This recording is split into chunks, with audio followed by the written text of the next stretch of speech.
Happy morning, children. Welcome to today's session of English. Hope so you are doing well with your studies and preparing for your PA2 exams, which is fast approaching. Before getting into today's session, I have to share something with you. Last week, I conducted a test for you from the supplementary lesson, The Selfish Giant. The students who have sincerely taken the test, my appreciation to them, and those who are failing to do the duty, see to that you should do your regular work. If you are not going to be like that, no one can help you. So if I ask you to write your test in the test notebook, do it in your test notebook. And whatever homework is given for you, do that in your homework notes. Classwork notebook, be careful with writing the answers which is given to you. We have started with composition. I'll make you write one more composition for this month. And the next composition we will see to it after the PA2 exams. Is it clear for you? So to start with today's session, we are going to see the examples of reported speech. What we are going to see, children? We are going to see the examples of reported speech. We have already completed a session with reported speech. And again, this is like a practice session for you to deal with some sentences and how we are going to transform it into the other speech, that is indirect speech. Is it clear for you? Shall we get into the session now? Okay. Whenever it comes to the part of grammar, be careful in attending the session and your concentration level should be high. Is it clear for everyone? Your concentration level should be high when it comes to the part of grammar. Sit with your classwork notebook again to note down the examples. This is like a practice session for you. Practice the examples which is given so that you will get used with the examples, how to change a sentence from direct speech to indirect speech. Shall we start with the session, children? Okay. I have already given you the introduction of reported speech with the same slide. Here, three girls who are discussing things about the narration. The same example again, I play baseball with my friends. What did she say? You can find the third girl who is answering the second girl as she said that she plays baseball with her friends. This is called reported speech. When you don't use the actual words of the speaker. You know what is called actual words of the speaker. What is the actual word of the speaker? I play baseball with my friends. It is the actual words of the speaker. You don't use the actual words of the speaker. Instead, you have your own way of conveying things. How do you convey? What are the words you use? How do you change the tense? And what is the conjunction you add? That is called transforming the sentence from direct to indirect speech. Am I clear, children? Once if you are going to practice it n number of times, things will become easy for you. Grammar is something like marks. It comes out of practice. And you have to make use of your common sense over there. It is not that blindly you have to follow the rule.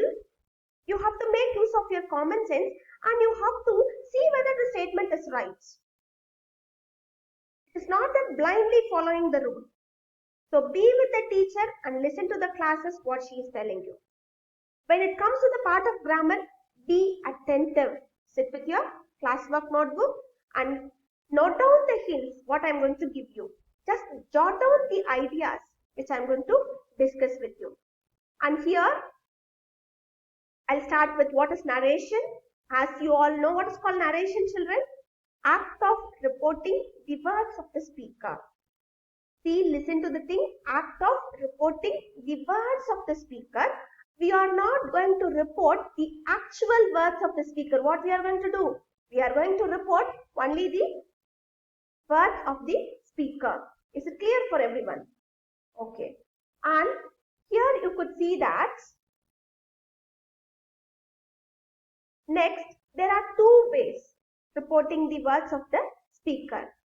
One is the direct speech and the other one is the indirect speech. What are the two ways of reporting the words of the speaker?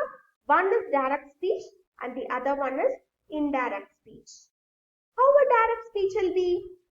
In the direct speech, you will come out with the actual words of the speaker. Whereas in indirect speech, you will transform the words, you will convey it in your own way by changing the tense, by adding the conjunction, by changing the pronoun. You will give it to the other person who receives such thing. That is called indirect speech. What are the two ways of reporting the narration? One is direct and the other one is indirect. The example which is given in your textbook, it is like a transversus between three persons. You can see three examples over there, and those three examples you can find three people are conversing something. They are discussing something.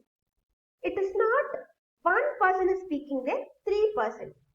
And what we are going to do now is we are going to deal it from one perspective. We are going to go through the sentences with examples, one examples. Before starting with the examples, here I wanted to give you something. Last time I told you about the rule, how to change an interrogative sentence. Today I have come out with some of the examples. Interrogative statement you can see here. You know what is called interrogative. What is the meaning of the word interrogative, children? Question type of sentences. What is called interrogative? Question type of sentences. Here what is the question? Do you love me?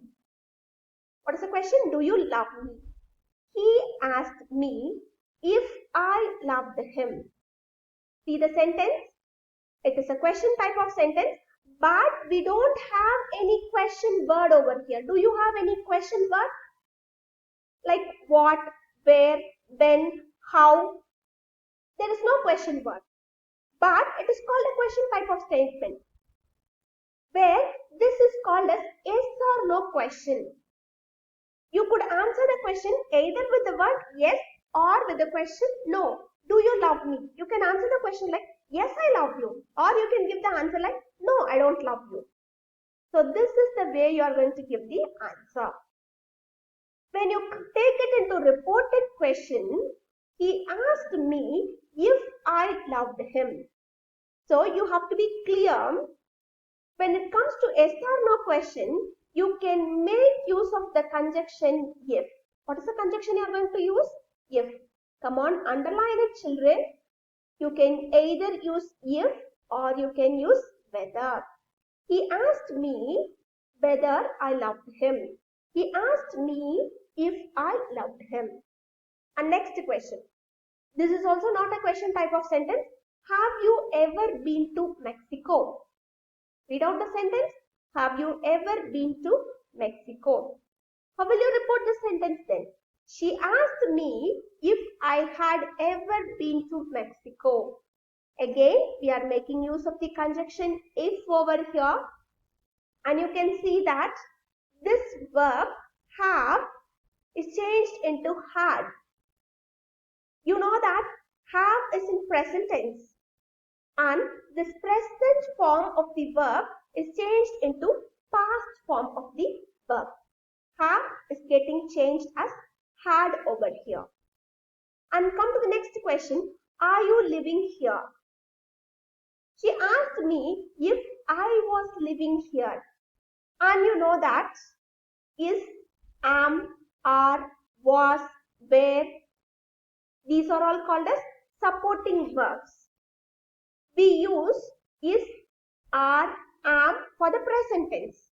And you know that was and were is used for past tense.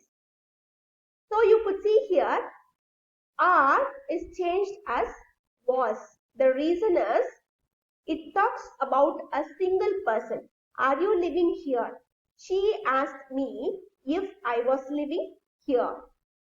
Are you clear with the sentence now? Okay. Interrogative sentence, that is question type of sentences when the questions don't have question words in it, like what, when, where. We use the conjunction if. Am I clear, children? Okay. Next we are going to move into the next sort of examples, which is same interrogative sentences, but here you can see question words. What is the question words? Where, what, who. Are you clear now, children? Okay. Now, where is the post office? Please. A person is asking the other person, where is the post office? She asked me where the post office was. When you change the question, it should come like this. Where the post office was. You should not tell like, she asked me where was the post office. That is wrong. She asked me where the post office was. Here, do we use any conjunction? No, we don't use any conjunction, children. We are using the same question word. What is the question word? Where is the same question word. We don't use any conjunction. Be clear with the points. We don't use any conjunction. Whereas in the previous slide, when we don't have question word, we use the conjunction if, or you can use a word whether. When it comes to a question word, the same word is used as a conjunction. Are you clear, children? Okay, come to the next statement now. What are you doing? She asked me what I was doing. This is what I told you to be sensible, children. She asked me where the post office was. But here you can't write, she asked me what doing was. It will sound insensible then. Okay, it will not have any meaning. It will not convey any meaning. So this is the way when you come across these type of sentences, when you speak in this way, your language will sound good then. Your language will sound better. Come to the next statement. Who was the fantastic man? She asked me who that fantastic man had been. Or you can write, she asked me who that fantastic man had been. Okay, this is the way you have to frame the sentence. This is the difficult sentence which I have given you. Who was that fantastic man? She asked me who that fantastic man had been. Here we cannot conclude the sentence with the word had. So we are making use of been over here. Am I clear, children? So we have seen two types of interrogative sentences. One with question word and the other with yes or no questions. When it comes to the part of yes or no questions, we use conjunctions if or whether. When it comes to WH questions, we don't use any conjunction over here, but we use the same question word where, what, who. So this is applicable only in case of question words. How the question words will be? Where, what, how, when. These are called as question words. Am I making things clear, children? Okay, you can take down these examples in your classwork notebook to get things in a clear way. Hope so you are all taking down in your classwork notebook.